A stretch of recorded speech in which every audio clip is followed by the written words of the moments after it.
Tes, tes, tes, tes, tes, tes, tes, tes, tes, satu, dua.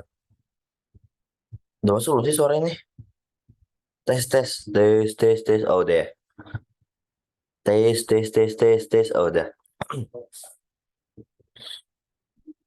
Tes, tes, tes, tes. Oke. Tes. Oke. Assalamualaikum warahmatullahi wabarakatuh. Eh, Kali ini saya Ferry Firmansyah, mahasiswa Ilmu Komunikasi angkatan 2020 Universitas Negeri Jakarta, ingin mempresentasikan hasil mini skripsi yang berjudul Analisis Semiotika pada film Mencuri Raden Saleh.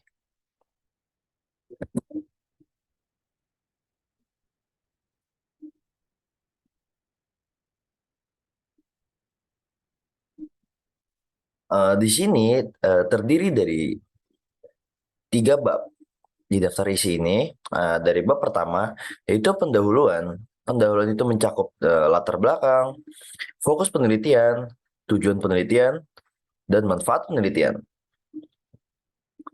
Dan bab 2 yaitu kajian teori, mencakup dari konsep, dan dari konsep ini ada komunikasi verbal, komunikasi nonverbal, semiotika, dan juga review literatur, dan yang terakhir film. Dan bab 3 yaitu metode penelitian, mencakup tentang paradigma penelitian, pendekatan penelitian, metode penelitian, dan keterbatasan dan kelemahan penelitian. Mengapa demikian berbeda dengan penjelasan yang lain? Nah, nanti kita ada pembahasannya di sini. Oke. Yang pertama ini bab 1 pendahuluan. Masuk ke latar belakang. Di latar belakang ini, film Mencuri Raden Saleh, karya Angga Dwi Masa Songko, yang terinspirasi dari sebuah lukisan karya Raden Saleh yang tidak ada penjaganya sama sekali. Jadi ketika Angga Dwi Masa Songko ini melihat pameran lukisan Raden Saleh, ada satu lukisan yang sangat sakral, yaitu penangkapan di Ponorogo. Tidak ada penjagaan sama sekali, padahal lukisan ini cukup sakral bagi Indonesia. Nah, dengan membayangkan bagaimana seorang Dimas Sasongko mencuri lukisan yang sakral bagi Indonesia. Jadi Dimas Sasongko ini ya hanya membayangkan awal yang membayangkan bagaimana cara mencurinya ini, ya mungkin dia selundupin, dilempar ataupun tukar dengan yang palsu. Di film Mencuri Raden Saleh adalah film Indonesia yang bercerita tentang seorang pelukis muda bernama Piko yang terobsesi dengan lukisan Raden Saleh dan akhirnya mencuri salah satu karya asli dari sang maestro. Ya, di sini Raden Saleh ini cukup terkenal di Indonesia dengan karya-karya seninya yang dia berusaha membuat pemberontakan melewati karya seni. Dan seperti penjelasan saya tadi, di mana ada satu lukisan yang sangat sakral, yaitu penangkapan di Ponorogo. Dan nanti penjelasannya ada di bab selanjutnya. Oke, kita lanjut ke balik ke cerita yang tadi. Nah, bersama teman-temannya, Piko berusaha membuat replika dari salah satu lukisan Raden Saleh, yaitu penangkapan di Ponorogo, dan membuat rencana untuk menukar dengan aslinya, karena Piko memiliki perjanjian kepada oknum pemerintah dengan jumlah uang yang besar untuk membebaskan ayahnya yang tak bersalah. Jadi di dalam cerita ini ada salah satu oknum pemerintah yang menjadi kolektor seni, tetapi ia ingin yang aslinya. Jadi dia menyuruh Pico untuk membuat replikanya, lalu ditukar dengan lukisan aslinya karya Raden Saleh yang penangkapan di Ponorogo. Dan juga dengan dibantu Ucup, sang hacker menjual barang-barang ilegal tersebut dengan mengumpulkan beberapa orang lainnya, seperti Vela sang negosiator, Tuk-Tuk sang driver, Gofar sang handyman, dan Sarah sang ahli bela diri. Jadi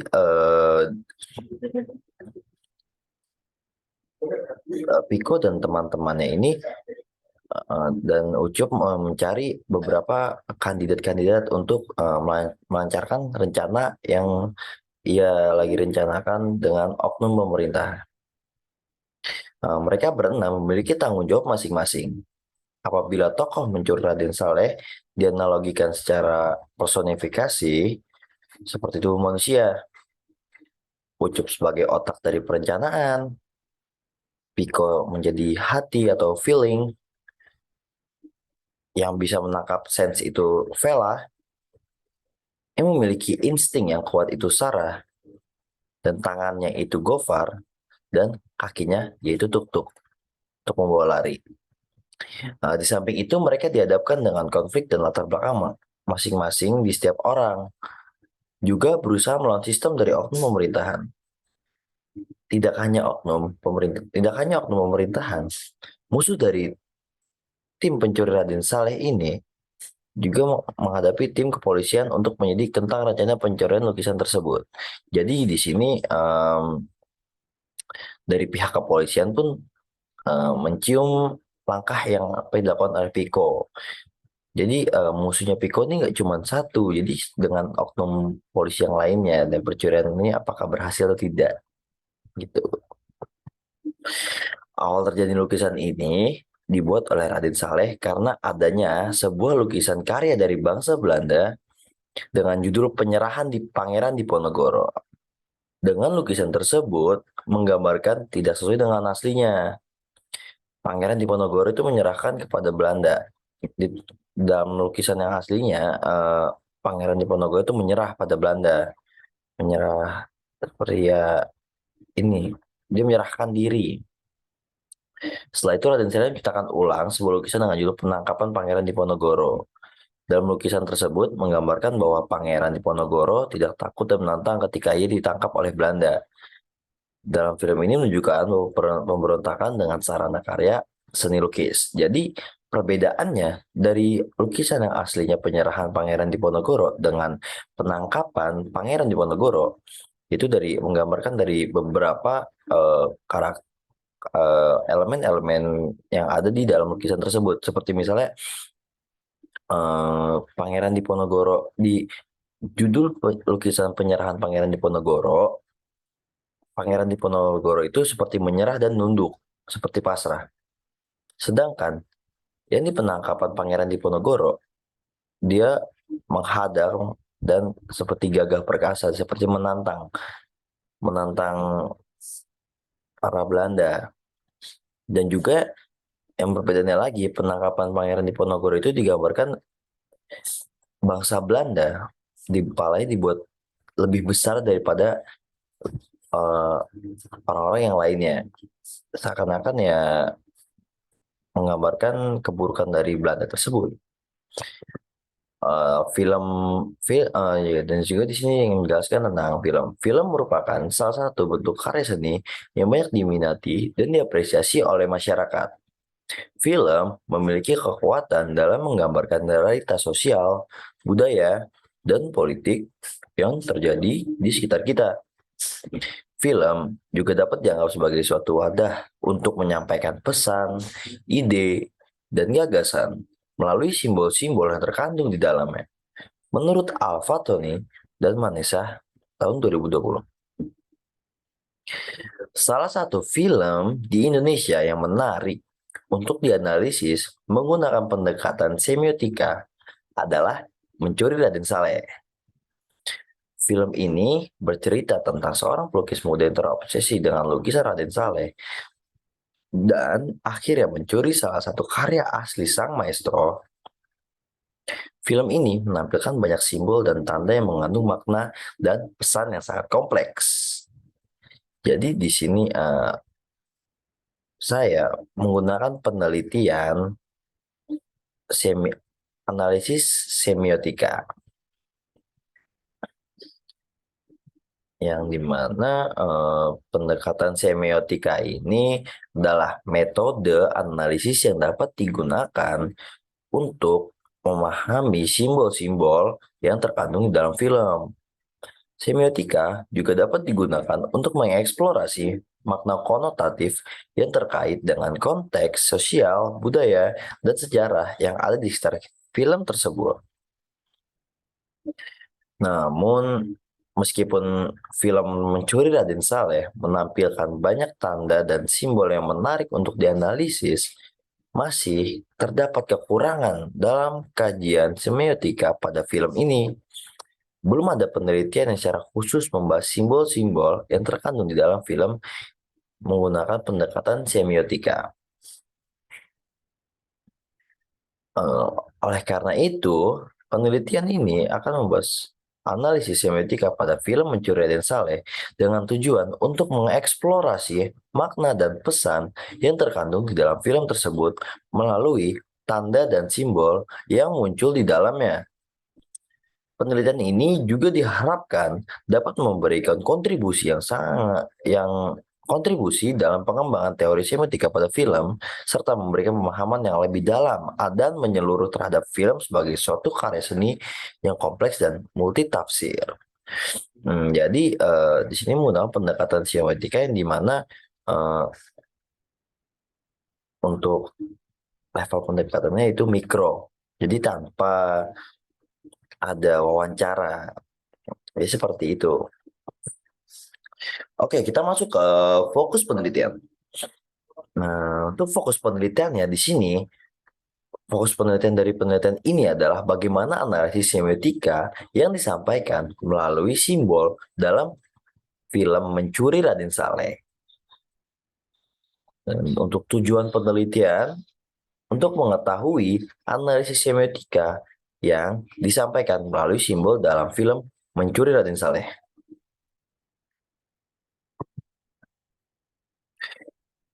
Oke, kita masuk ke manfaat penelitian.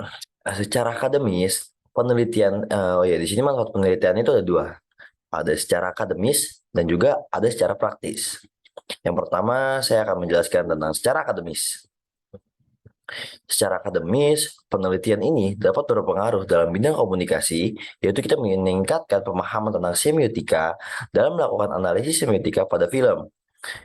Eh, Anda akan mempelajari teori dan konsep tentang semiotika. Hal ini akan membantu meningkatkan pemahaman Anda tentang semiotika dan bagaimana teori tersebut dapat diterapkan pada analisis film.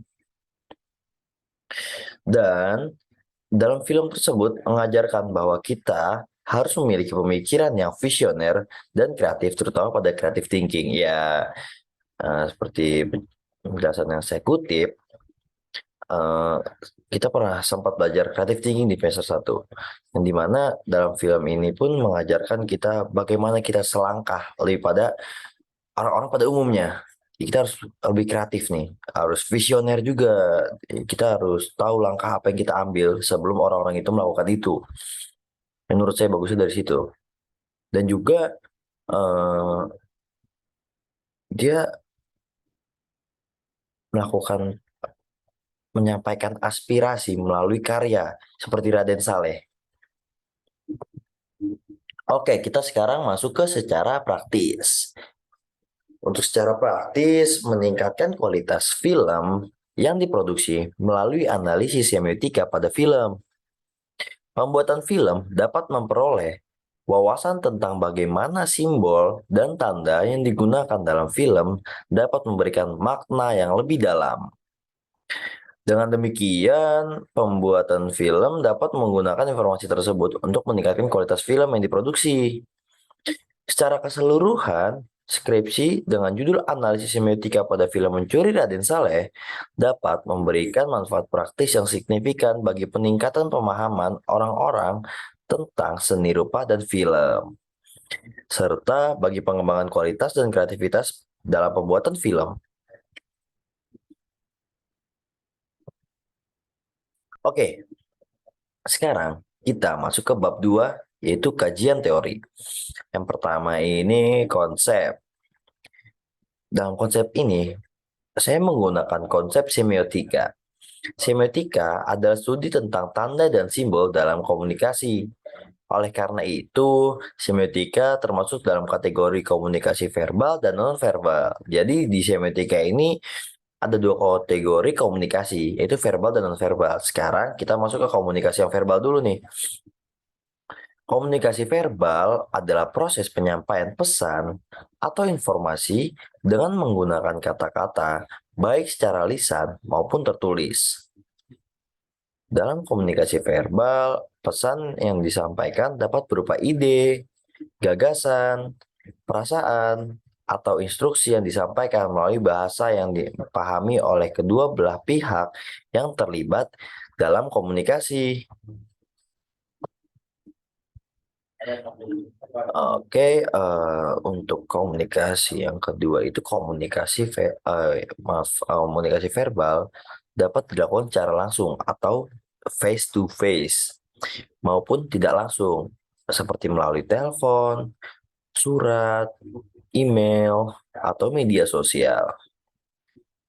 Kelebihan dari komunikasi verbal adalah pesan yang disampaikan dapat dengan lebih jelas, spesifik, dan detail, serta memungkinkan untuk dilakukan pertanyaan dan jawaban. Namun, kekurangannya adalah dapat terjadi kesalahpahaman atau ketidaksesuaian dalam interpretasi pesan yang disampaikan, terutama bahasa yang digunakan tidak dipahami dengan baik oleh kedua belah pihak atau terdapat perbedaan budaya atau latar belakang. Oke, sekarang kita masuk ke komunikasi nonverbal nih. Kita masuk ke yang kedua nih.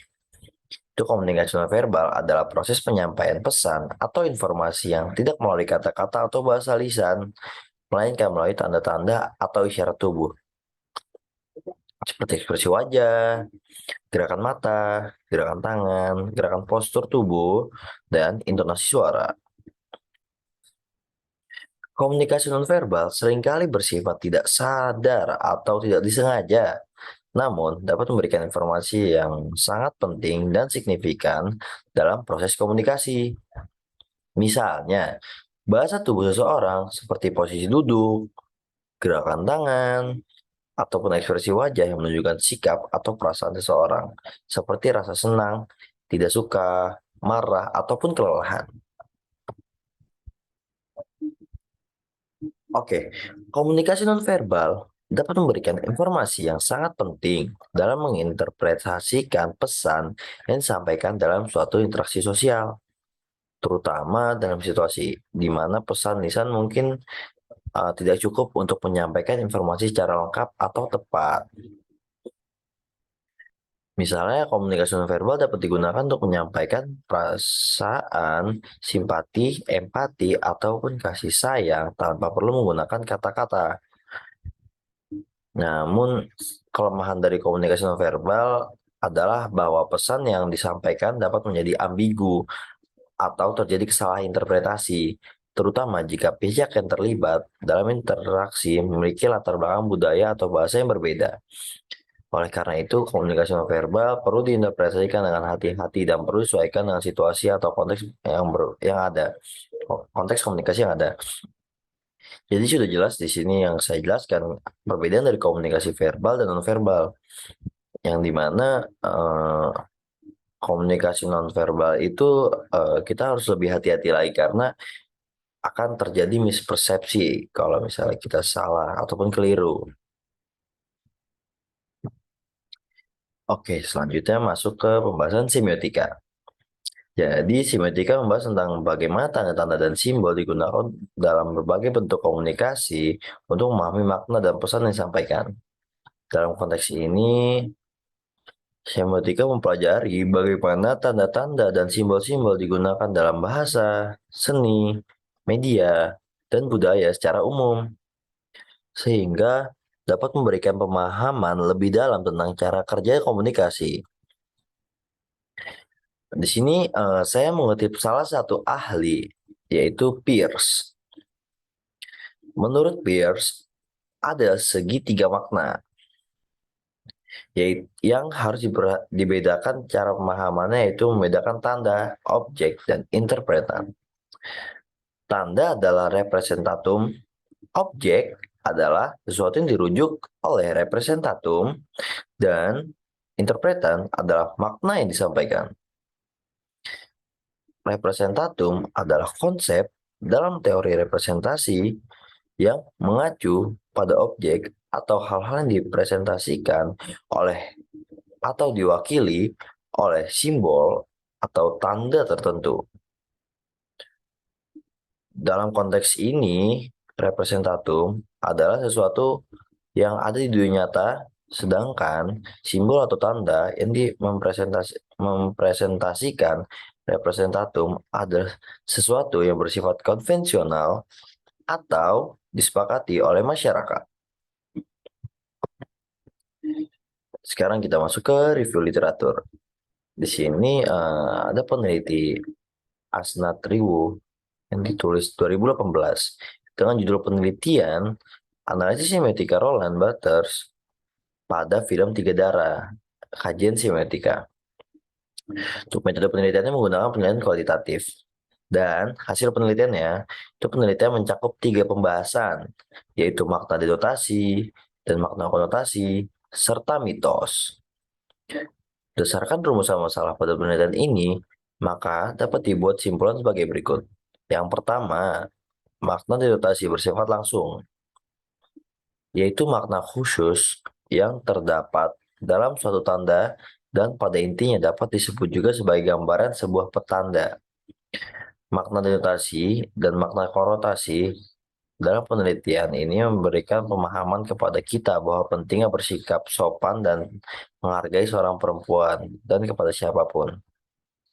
Perbedaannya dan perbedaannya terletak pada metode penelitian menurut ahli dan objeknya. Persamaannya terletak pada metode penelitian. Oke, kita masuk ke tinjauan literatur yang kedua. Semiotika pada film rumput tentang karya Guntur Suharyanto yang ditulis oleh Puspa Indah Utami, Siti Rukiah, dan Sri Wahyu Indrawati yang dipublis 2022. Menggunakan penelitian kualitatif. Hasilnya di sini berdasarkan hasil analisis penelitian dan pembahasan dapat disimpulkan bahwa terdapat tanda-tanda sinematik atau film yang signifikan dan bersifat struktural dalam film Rumput Tetangga. Selain itu, hasil penelitian juga menunjukkan bahwa dengan adanya kajian semiotika, makna dari icon, indeks, dan simbol dalam film dapat dipahami dengan baik. Dan untuk perbedaan persamaannya, itu perbedaan terletak pada objeknya. Persamaan terletak pada metode penelitian. Jadi, di sini kita sama-sama menggunakan analisis semiotika, tetapi objeknya itu pada film Rumput Tetangga karya Guntur Suharyanto. Kalau saya ini yang digunakan Mencuri Raden Saleh karya Angga Dwi Masa Songko.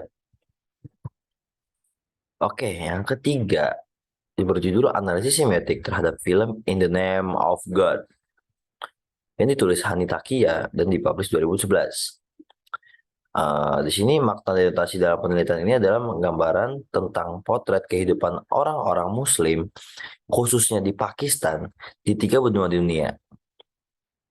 Sehingga ada 3 lokasi yang diwakilkan oleh masing-masing tokohnya. Yang pertama, Mary atau Maryam yang berasal dari Inggris. Yang kedua, Sarmat dari Pakistan, dan Mansur, kakak Sarmat yang menuntut ilmu musik di Chicago, Amerika Serikat. Lebih khusus lagi, Sarmat berjuang dengan berpegangan pada konsep jihad Islam yang ditawarkan oleh Maulana Tahiri, yaitu jihad yang berupa perang fisik untuk menegakkan agama Islam. Ini terlihat dalam beberapa scene saat ia melakukan jihad di Afghanistan. Sedangkan Mary berjuang untuk mengeluarkan dirinya dari pernikahan paksa dan keterkungkungan di desa Fata. Sedangkan Mansur berjuang untuk mencapai cita-citanya di Amerika. Di sini Sohib Mansur memang lebih menonjolkan jihad yang berkonotasi pada peperangan, karena potret kultur yang diambil adalah sekelompok orang Pakistan yang tinggal di dekat perkampungan Taliban, sehingga kalaupun pemahaman mereka pengalaman mereka tentang hijab cukup keras, maka dari itu adalah hal yang wajar. Oke, selanjutnya tentang judul permainan bahasa dan analisis semiotika pada dialog film pendek Tilik dari penulis Gayatri Hutami Putri yang dipublish 2020. Di sini menjelaskan dikit, Tilik ini adalah film pendek terbaik tahun 2020. Di sini film Tilik ini alurnya harus cepat, jadi dia memiliki film yang memiliki plot yang cepat, tetapi menunjukkan kemewahan dari sinematografinya. Oke, menelaah hasil pembahasan, khususnya mengenai aspek pembahasan dalam proses pembuatan film Tilik, maka dapat diambil kesimpulan. Aspek pembahasan semantik pada fonologi berperan penting dalam menghadirkan wacana humor dan untuk menegangkan maupun mengendurkan tensi film tersebut. Di film Tilik, permainan bahasa lewat aspek semantik seperti sinonim, antonim, polisemi, dan silogisme, serta aspek fonologi seperti homonim, metatesis, maupun repetisi suara alias rima, menjadi strategi untuk menegangkan, dan mengendurkan tensi di alur film. Aspek sosiolinguistik bertujuan untuk melihat hubungan antara ragam bahasa yang digunakan masyarakat sehingga dapat diketahui hubungan sosial dalam suatu komunitas dan cara masyarakat mengkonstruksi identitas sosial mereka. Dengan demikian, strategi kebahasan film Tilik dapat menunjukkan hubungan ragam bahasa Jawa dengan identitas tokoh-tokohnya. Oke, masuk ke judul selanjutnya, analisa semiotika dan pesan moral pada film Imperfect 2019 karya Ernest Prakasa. Ya, pasti kalian udah tahu lah tentang film Imperfect dari karya, apalagi karya Koh Ernest yang dimana beberapa menciptakan karya-karya yang cukup terkenal dan memiliki kualitas yang bagus lah. Eh, Penelitian ini ditulis oleh Rian Diputra dan Yeni Nuraini dan dipublish 2019. Telah Ini telah meneliti film Imperfect dengan cara menonton film tersebut dari awal hingga selesai dan mewawancari sutradara beserta penontonnya. Peneliti dapat menyimpulkan bahwa terdapat makna yang direpresentasikan dari film Imperfect ini. Dimensi icon yaitu sebuah gambaran karakter yang menyerupai sifat seseorang manusia pada umumnya yang diwakili oleh tokoh dalam film. Dimensi indeks mempresentasikan makna yang terjadi dalam adegan tertentu yang terdapat dalam film. Bahwa adegan memiliki maksud yang ingin disampaikan atau mempresentasikan kehidupan masyarakat saat ini. Dalam film Imperfect, beberapa kejadian di masyarakat representasikan dalam beberapa adegan film tersebut, seperti Rara yang merasa dirinya kurang menarik, atau tentang bagaimana pergaulan media ditunjukkan dengan Marsha bersama temannya. Dimensi simbol memberikan arti yang dapat dipahami karena adegan dalam film menunjukkan sesuatu yang penonton yang dapat mengerti dengan referensi yang ada di dalam hidup mereka. Dalam film Perfect, dimensi ini dijelaskan pada adegan yang memiliki dialog nonverbal seperti Rara menangis di depan cermin yang untuk menunjukkan rasa penyesalannya atas perubahan fisik yang bawa pada masalah baru. Dan persamaan perbedaan terletak pada objeknya dan persamaan terletak pada metode penelitian. Oke, selanjutnya analisis semiotika pesan moral dalam film Jokowi. Uh, yang ditulis oleh Isma Tunisa, Paulus 2015. Hasil dari penelitian ini yaitu berdasarkan analisis yang telah penelitian lakukan dengan data-data yang diperoleh dalam proses penelitian, dapat disimpulkan bahwa beberapa adegan dalam film Wedding Agreement menggambarkan pesan moral pernikahan sehingga keduanya belum dapat memahami perasaan satu sama lain dan memahami makna tentang pernikahan, khususnya tokoh Bian. Dalam banyaknya tokoh yang ada dalam film-film ini, nilai moral banyak ditemui dengan sosok dari yang cukup religius. Selain itu, film ini dapat hanya syarat dengan pesan moral pernikahan saja. Perbedaan terletak pada objeknya dan persamaan terletak pada metode penelitian. Oke, kita masuk ke judul selanjutnya. Analisis semiotika diskriminasi pada film The Hate You Give. Karya yang ditulis oleh Muhammad Ridwan dan Kutra Aslinda tahun 2022. The Hate You Give merupakan sebuah film yang menceritakan tentang kisah peristiwa terjadi dalam kehidupan gadis berusia 16 tahun bersama Star Carter bernama Star Carter yang tertarik dengan aktivisme setelah dia menyaksikan penembakan teman masa kecil oleh polisi. 3 level proses pengkodean seperti level realitas, representasi, dan ideologi yang dominan dalam film The Hate You Give adalah aspek ekspresi, konflik, narasi, sosial, dan ras. Dipandang sebelah mata dianggap rendah dan ketidakadilan yang dilakukan terhadap minoritas, khususnya dikarenakan adanya perbedaan warna kulit. Nah, perbedaan yang terletak pada objeknya dan persamaan terletak pada metode penelitian.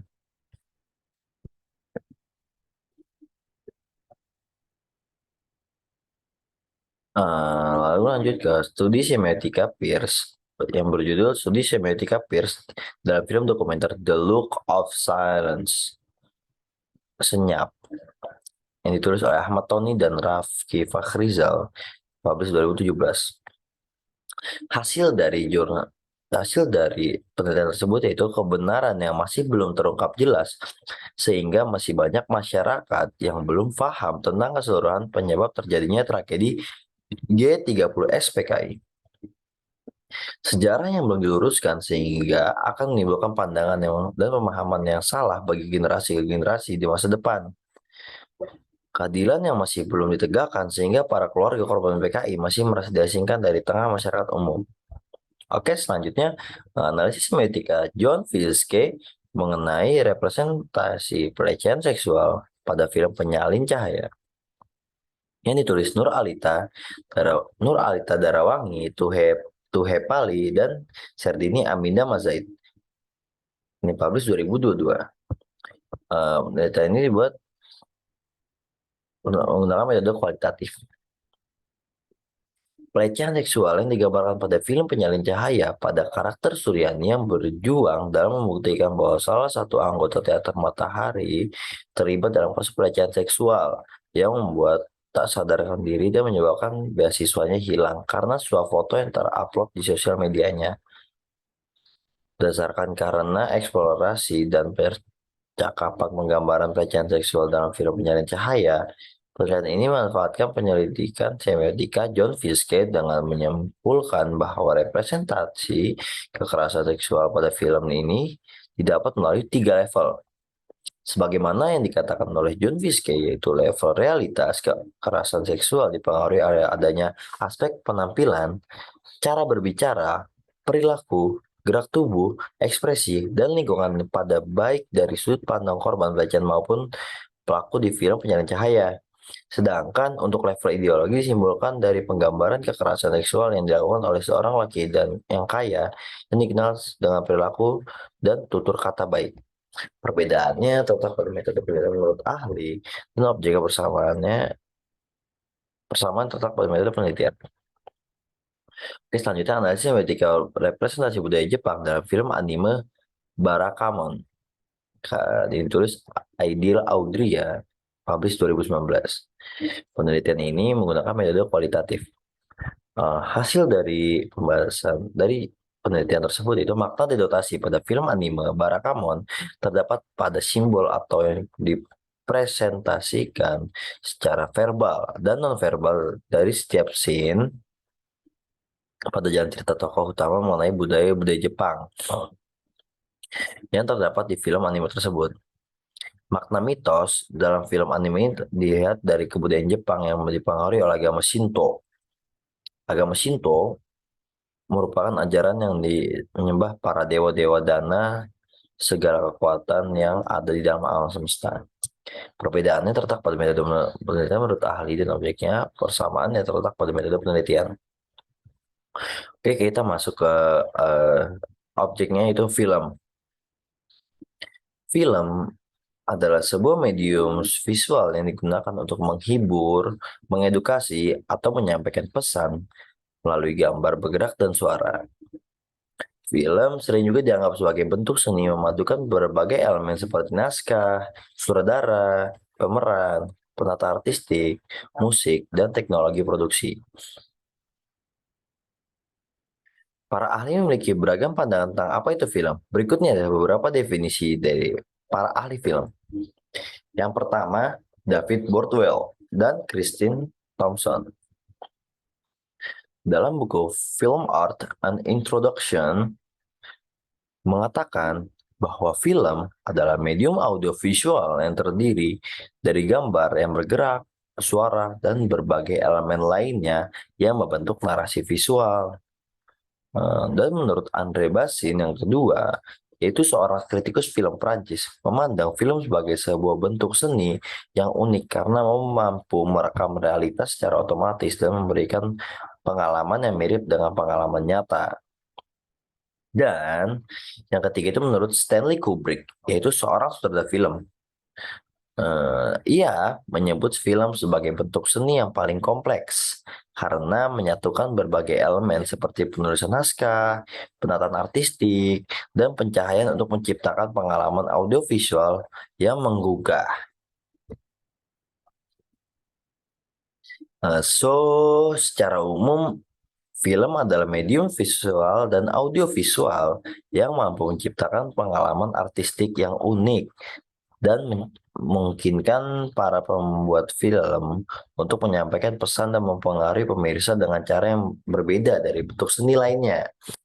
Nah, jadi film ini menyampaikan pesan dan mempengaruhi audiens dengan cara yang berbeda dari bentuk seni lainnya. Seperti kayak lukisan kan, dia hanya menggambarkan visual, yang dimana kita harus dari judulnya ataupun dari penjelasan pelukisnya langsung makna dari lukisan itu seperti apa.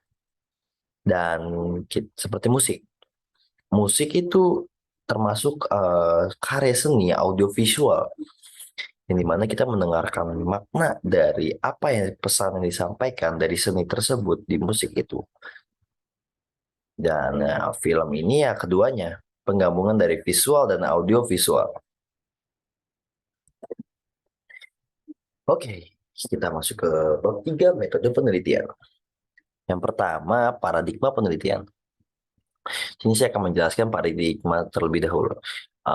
Paradigma adalah kumpulan konsep, nilai, keyakinan, dan praktik yang membentuk kerangka pemahaman dan tindakan seorang atau kelompok dalam sebuah bidang tertentu.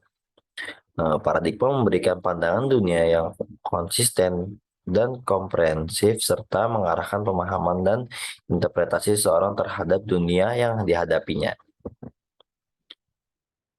Pada penelitian ini menggunakan paradigma konstruktivisme.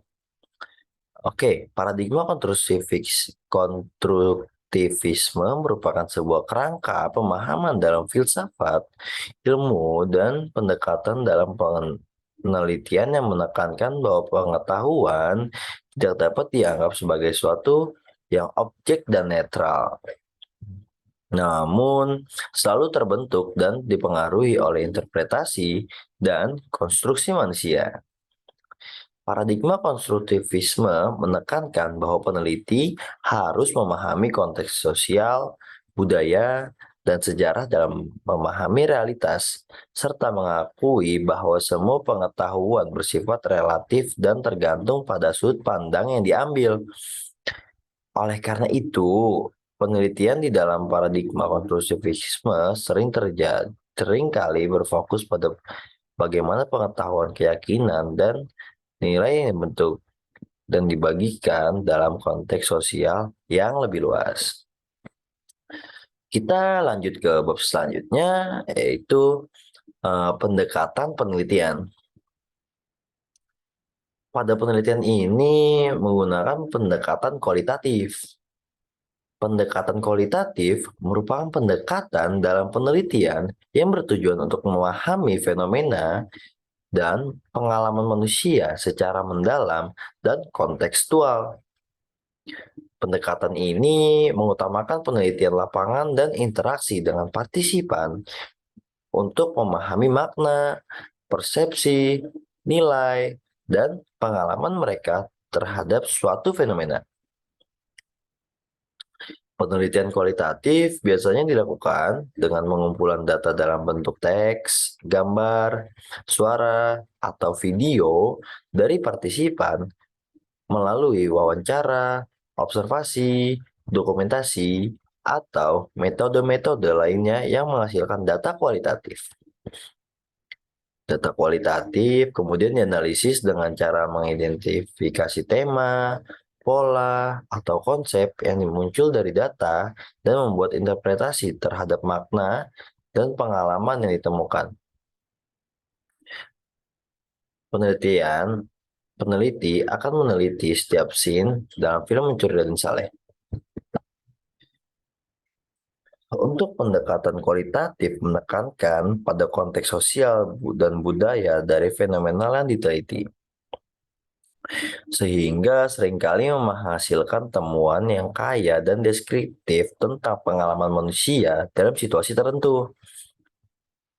Pendekatan ini juga menekankan pada reflektivitas dan ketelitian dalam mengumpulkan, menganalisis, dan menafsirkan data, serta mengakui bahwa peneliti dapat mempengaruhi penemuan dan interpretasi dalam penelitian kualitatif.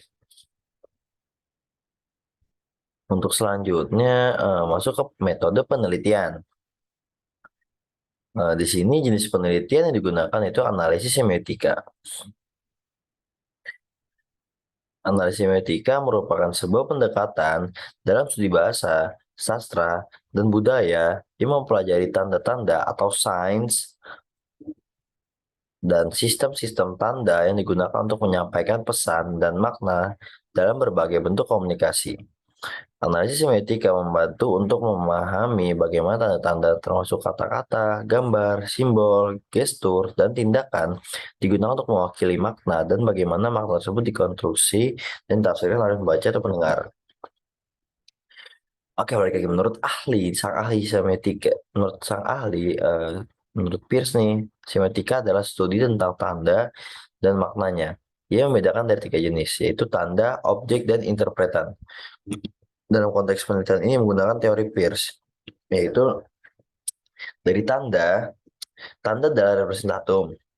Dalam penelitian ini, tanda itu sebagai pencurian. Dalam judul analisis yang sedang, dalam judul miniskripsi yang saya buat, tanda ini sebagai yaitu pencurian. Dan objek adalah sesuatu yang dirujuk oleh representatum. Dalam penelitian ini, sebagai objek yaitu lukisan Raden Saleh, penangkapan Pangeran Diponegoro. Dan interpretan adalah makna yang disampaikan. Dalam penelitian ini, sebagai interpretan yaitu pemberontakan melalui karya seni. Dan yang keempat, bab terakhir itu keterbatasan dan kelemahan penelitian. Dalam metode sebelumnya saya menjelaskan kenapa tidak ada teknik pengumpulan data. Pengumpulan data kenapa? Karena analisis semiotika ini masuk di level pendekatan mikro, yang mana tidak perlu menggunakan wawancara. Oke, saya lanjut. Keterbatasan dan kelemahan penelitian. Dalam metode penelitian ini memiliki kelemahan yang dimana analisis semiotika sangat tergantung pada penafsiran peneliti. Sehingga kemungkinan adanya bias atau subjektivitas dalam pengumpulan dan analisis data lebih tinggi daripada metode penelitian lainnya. Juga analisis hasil semiotika seringkali sulit digeneralisasi karena peneliti biasanya menggunakan sampel kecil dan spesifik dalam penelitiannya.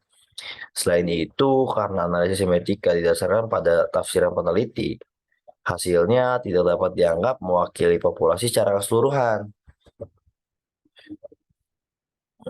Mungkin itu saja yang dapat saya sampaikan. Eh, Saya Ferry Firmansyah, kurang lebihnya mohon maaf apabila saya memiliki kesalahan. Assalamualaikum warahmatullahi wabarakatuh.